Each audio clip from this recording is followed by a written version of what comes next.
E aí, tudo bom? Espero que esteja bem. Hoje é sexta-feira, fim de semana chegando. Graças a Deus, tudo bem. Espero que você também esteja bem, esteja tudo bem com você e sua família. Bom, o vídeo de hoje é uma análise bem tranquila, bem simples, sobre duas questões, verdade e mentira. E uma das questões que o Adventista do Sétimo Dia tem desafios é porque os pastores adventistas mentem de forma descarada, assim, de forma livre, na frente da câmera. Eles vestem uma carapuça de mentiroso e eles mentem assim de forma muito tranquila. Por que os pastores adventistas mentem? Porque o Adventista do Sétimo Dia, o membro do Adventista do Sétimo Dia, ele é, além de ser sincero, óbvio, e acreditar em tudo que o pastor diz, ele também é preguiçoso, ele é muito preguiçoso. O Adventista do Sétimo Dia ele é preguiçoso, assim, de natureza, de fábrica. Porque tudo que o pastor fala, ele acredita. Então, se ele acredita, ele não precisa pesquisar. Uma pesquisa básica, simples. Se todo adventista fosse realmente checar o que os pastores adventistas falam, eles perceberiam que existe muita mentira no púlpito no sábado de manhã. Tá? Sem falar escola sabatina, JA, culto de quarta-feira, semana de oração profética, semana de oração, 10 dias de oração, toda essa papagaiada que o adventismo cria para o adventista, vem cercado de mentiras de todos os lados. Até as pregações água com açúcar e Nutella da Nova Semente também tem muitas armadilhas ali dentro. Resumindo a situação toda, você vai ver um vídeo agora rapidinho, que é um recorte de uma explicação de um cara chamado Alberto Tim. O Alberto Tim, ele é como se fosse... Deixa eu ver. Ele é como se fosse um leão de chácara dos escritos de Ellen White. Basicamente é isso. Ele é o primeiro que sai na defensiva quando alguma coisa séria ou quando pessoas de certa proeminência falam a respeito das mentiras e heresias de Ellen White. Até aí tudo bem, ele recebe para isso, o salário dele é para defender Ellen White. Sempre foi assim, ele foi diretor do Centro White no Brasil, ele foi diretor do Centro White, se eu não me engano, nos Estados Unidos também. Ele participa do Instituto Bíblico de Pesquisa, que é uma entidade conectada à Conferência Geral e à Andrews, onde eles ficam ali confabulando para descobrir defesas bíblicas para as heresias adventistas. Basicamente é isso, é para isso que existe o Instituto Bíblico de Pesquisas Adventistas, onde o Alberto Tim, esse cara que você vai assistir, está envolvido. Então é como se fosse um clube para tentar defender o indefensável. Basicamente é isso. Então, esse cara, como eu disse para você no começo, mentiras e verdades, ele vai mentir algumas vezes. Nós vamos mostrar aqui, se eu não me engano, são 13 exemplos do que ele está dizendo, existem muito mais, mas ele faz algumas afirmações problemáticas. Aí volto na questão do adventista. Né? O membro adventista tem um coraçãozinho sincero ali, ovelhinha sincera, tal, obedece tudo que a igreja fala, o que o pastor acredita no que o pastor fala, veste a camiseta do Caleb, sai ali distribuindo o livro do Grande Conflito. Esse perfil, esse adventista, ele crê em absolutamente tudo, ele não pesquisa. Por quê? Ele se alimenta de lição de escola sabatina, que é um material envenenado. Ele se alimenta de meditações matinais adventistas, que são materiais envenenados. Ele lê a literatura da CPB, da Casa Publicadora, Ellen White, etc. Evangelho envenenado. Ele ouve as pregações muito bem formuladas no PowerPoint pelos pastores, cheio e repleto de mentiras e heresias, como diria o apóstolo Paulo, evangelhos de demônios, né? Basicamente. Então, quando o adventista, como ele é cercado por toda essa estrutura de informação, sem contar, óbvio, né, Novo Tempo, TV, Rádio Novo Tempo, etc. Quando ele é envolvido nessa história toda, ele se sente numa bolha protegida. E aí ele fala assim, quer saber, eu não vou pesquisar. Eu nem vou atrás, o pastor falou, tá falado. Porque como é que um pastor vai segurar a Bíblia, ou vai entrar na frente da câmera, ou vai ali segurar o microfone em frente aos membros e vai mentir? Não, isso é impossível. Isso é impossível. Ainda mais uma pessoa do calibre e da altura do Alberto Tim. Bom, basta, como eu disse para vocês, esse vídeo é bem simples, basta uma pesquisa básica, uma pesquisa simples. Basta você fazer como diz, aquele exemplo lá, vai para a escolinha, dá um exemplo mais próximo do adventismo. Vai para o hall do berço, para o jardim e para os primários. Vai para o hall do berço, jardim e primários. Por quê? Se você ficar só dentro dessas três classes, que são classes, para quem não conhece, classes bíblicas para crianças, ok? Classes bíblicas, tipo a escola dominical, né? Só que no sábado para crianças. Então tem o hall do berço, que é para bebezinhos, pequenininhos, né? o jardim, que é um pouco maior, e o primários um pouquinho maior. Então são 3 classes de ensino básico da Bíblia. Ensino básico. Nós estamos falando abrir a Bíblia, ler a historinha para criança, óbvio, né, no formato para criança, mas explicar o que está escrito na palavra. Basicamente é isso. Então, o que a gente percebe, você vai perceber nesse vídeo aqui, é que ele precisa mentir para defender Ellen White, mas ele mente em questões básicas de rol do berço e jardim primários. Só que eu volto na questão do Adventista. O Adventista é o quê? Ele é sincero e proporcionalmente preguiçoso. Então, a sinceridade do Adventista em crer no sistema é gigante. Vamos falar assim, a sinceridade é 1000%.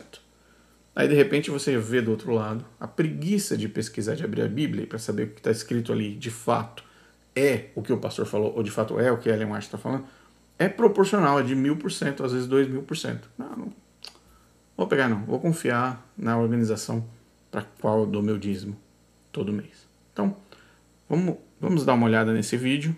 Eu não vou ficar interferindo muito no vídeo, porque ele é autoexplicatório, vamos dizer assim, né? E autoexplicativo, nem sei se existe essa palavra. E você vai perceber, de forma muito simples, de forma muito básica, muito tranquila, de que para defender Ellen White você precisa mentir. E a afirmação que ele fala é uma afirmação muito pesada, muito tensa. Então, vamos lá. Palavra de mais um pastor adventista. Para você adventista, que não vai lá na Bíblia pesquisar, que não vai lá atrás da palavra de Deus, do solo escritura, para pesquisar se o que eles estão falando lá dentro da igreja é verdade. Falso profeta, Deus não o chama e ele se oferece e bate o pé. E se você não o reconhece como profeta, ele fica chateado com você. Para o profeta verdadeiro, o que interessa não é o fenômeno de ser profeta, o que interessa é a mensagem que ele tem a transmitir. Já para o falso profeta, não é tanto a mensagem, é o status de ser profeta. Eu estava falando com alguém uma vez que alegava ser profeta e ele me disse assim, qual é a mensagem que tem a transmitir? Não, eu sou profeta. Sim, mas o que você tem a dizer? O que você tem a trazer como mensagem que nós não temos? Sim, mas o Senhor me chamou a ser profeta. Então ele quer o status, a cadeira de ser profeta, mas não necessariamente o ofício. Tem várias coisas, mas esse é um ponto que eu tenho percebido que é muito comum em pessoas que se alegam ser profetas sem ser. Agora, só mais um ponto. Eu creio que eu posso também me tornar um falso profeta quando eu distorço a palavra profética. Em sentido primário, é aquele que tem revelações sobrenaturais e que não vem de Deus, vem de Satanás. Mas também, em um sentido secundário, quando a Bíblia diz uma coisa e eu desconverso e digo que é de outra forma, em certo sentido eu me torno um falso profeta porque coloco a minha palavra acima da Bíblia, o que não é aceitável. Eu pessoalmente tenho plena convicção de que seus escritos estão em conformidade com o que a Bíblia diz. Se ela contradissesse a Bíblia, eu a rejeitaria com certeza, porque eu também não sou dependente de nenhum ser humano assim. Mas eu creio que essa luz é importante e em conformidade com a Bíblia. Bom, você acabou de ver o vídeo do Albertin, que eu gostaria que você assistisse, e também, principalmente, o parâmetro, olha só, o parâmetro que ele usou para determinar a validade dos escritos de Ellen White. Ele usa o termo de contradição. Se Ellen White contradisse as escrituras, etc.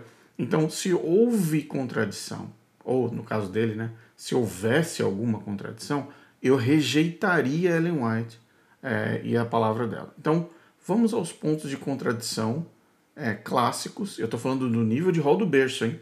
Eu sei que tem vários adventistas que assistem esse canal, já colocaram os filhos no rol do berço, no primário e no jardim. Estou falando de coisa básica, gente. Não estou falando aqui de teologia profunda, de quantas penas tem a asa do anjo. Não estou falando isso. Eu estou falando basicamente de coisas simples, tá? Coisas que uma mensageira do Senhor com certeza não erraria. Coisas que uma mensageira do Senhor com certeza não erraria. Ok? Então vamos lá. Mais uma vez, só para você ouvir de novo o parâmetro. Onde ele colocou a régua? Onde que o Alberto Tim colocou a régua para a gente validar os escritos de Ellen White? E a partir daí, você vê os textos, tá? Esses são só alguns textos. Se eu for colocar todos os textos aqui, a gente vai ficar com um vídeo de 3 horas, tá? Mas no site, paraquepossamos.com.br, nós vamos lançar uma lista completa. Se eu não me engano, já está publicado em algum lugar. Se tiver, eu coloco aqui no link na descrição. E a gente se vê na próxima. Um abraço. Se ela contradissesse a Bíblia, eu a rejeitaria com certeza, porque eu também não sou dependente de nenhum ser humano assim. Mas eu creio que essa luz é importante e em conformidade com a Bíblia. Adão estava com Eva quando ela foi tentada no jardim? Ellen White disse que não. Os anjos haviam advertido Eva a ter cuidado para não se separar de seu marido, enquanto ocupados em suas tarefas diárias no jardim. Com ele, ela estaria em menos tentação do que se estivesse sozinha. Mas, absorvida em sua tarefa prazerosa, ela inconscientemente se afastou de seu lado. Ao perceber que estava sozinha, sentiu uma apreensão de perigo.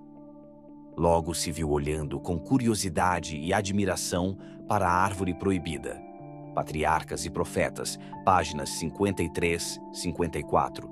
A Bíblia diz que, sim, quando a mulher viu que a fruta da árvore era boa para comer, atraente aos olhos e, além disso, desejável para dela se obter discernimento, tomou do seu fruto, comeu-o e o deu a seu marido, que estava com ela, e ele comeu. Gênesis 3, 6. Adão foi enganado por Satanás? Ellen White disse que sim. Satanás, que é o pai da mentira, enganou Adão de maneira semelhante, dizendo-lhe que ele não precisava obedecer a Deus, que ele não morreria se transgredisse a lei.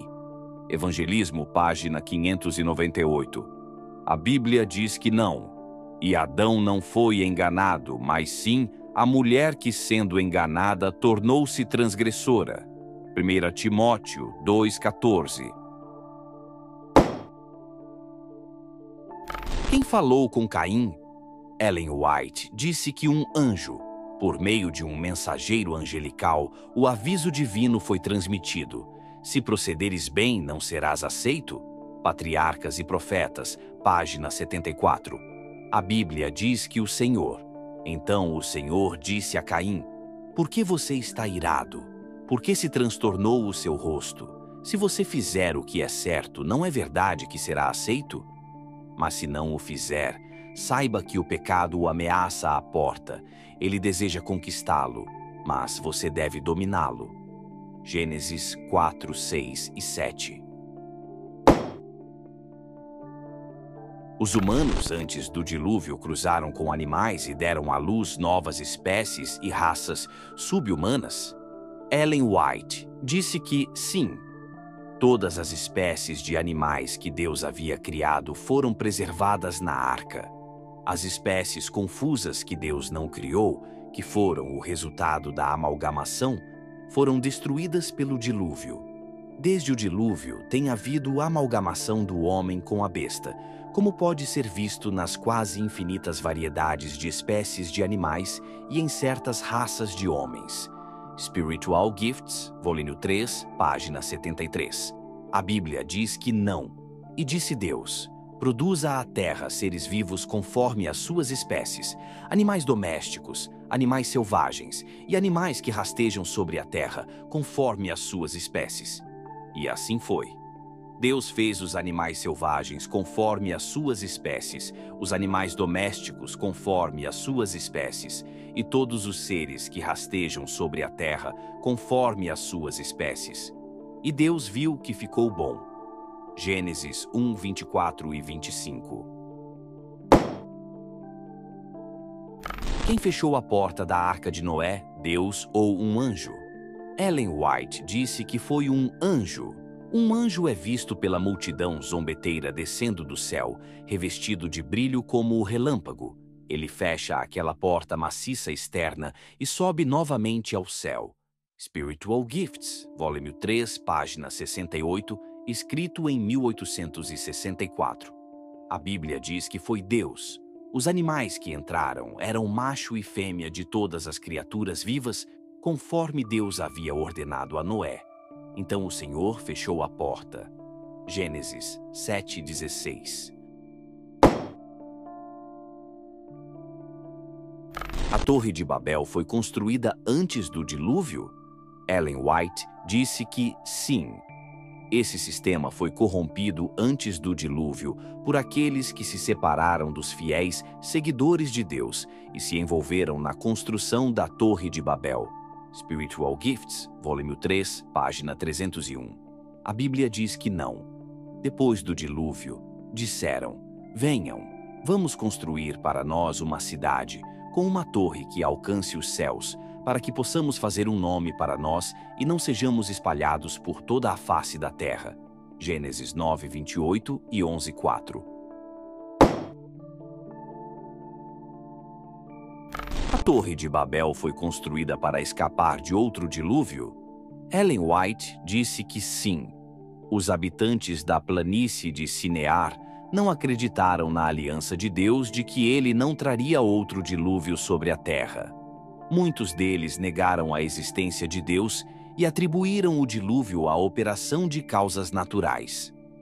Um dos objetivos deles na construção da torre era garantir sua própria segurança em caso de outro dilúvio. Ao levar a estrutura a uma altura muito maior do que a alcançada pelas águas do dilúvio, eles pensaram em se colocar além de qualquer possibilidade de perigo. E como seriam capazes de ascender à região das nuvens, esperavam descobrir a causa do dilúvio. Patriarcas e Profetas, página 119. A Bíblia diz que não. Então disseram: venham, vamos construir para nós uma cidade, com uma torre que alcance os céus, para que possamos fazer um nome para nós e não sejamos espalhados por toda a face da terra. Gênesis 11:4. Eu pessoalmente tenho plena convicção de que seus escritos estão em conformidade com o que a Bíblia diz. Se ela contradissesse a Bíblia, eu a rejeitaria com certeza. Se ela contradissesse a Bíblia, eu a rejeitaria com certeza, porque eu também não sou dependente de nenhum ser humano assim. Mas eu creio que essa luz é importante e em conformidade com a Bíblia. Deus enviou corvos para alimentar Elias? Ellen White disse que não. Ali, ele honrou Elias enviando-lhe alimento de manhã e à noite por um anjo do céu. Testemunhos, volume 3, página 288, escrito em 1873. A Bíblia diz que, sim, eu ordenei aos corvos que o sustentem lá. Os corvos lhe traziam pão e carne de manhã e de tarde. 1 Reis 17, 4 e 6. O sumo sacerdote levava o sangue dos animais sacrificados para o lugar santo todos os dias? Ellen White disse que sim. A parte mais importante do ministério diário era o serviço realizado em favor dos indivíduos. Com a própria mão, o animal era então abatido e o sangue era levado pelo sacerdote ao lugar santo e aspergido diante do véu, atrás do qual estava a arca contendo a lei que o pecador havia transgredido. Por meio dessa cerimônia, o pecado era, através do sangue, transferido figurativamente para o santuário. Patriarcas e Profetas, página 354. A Bíblia diz que não. Além do dia da expiação anual, o sacerdote só aspergia sangue diante do véu no lugar santo em duas ocasiões. 1. Quando um sacerdote pecava, Levítico 4, 3, 12. 2. Quando toda a comunidade israelita pecava, Levítico 4, 13 e 21. O sangue nunca era levado ao lugar santo diariamente quando um líder pecava, Levítico 4, 22 e 26, nem quando um indivíduo pecava, Levítico 4, 27 e 35.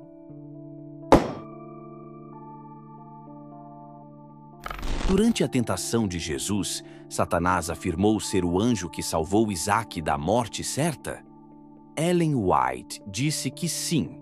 Assim que o longo jejum de Cristo começou no deserto, Satanás estava à mão com suas tentações.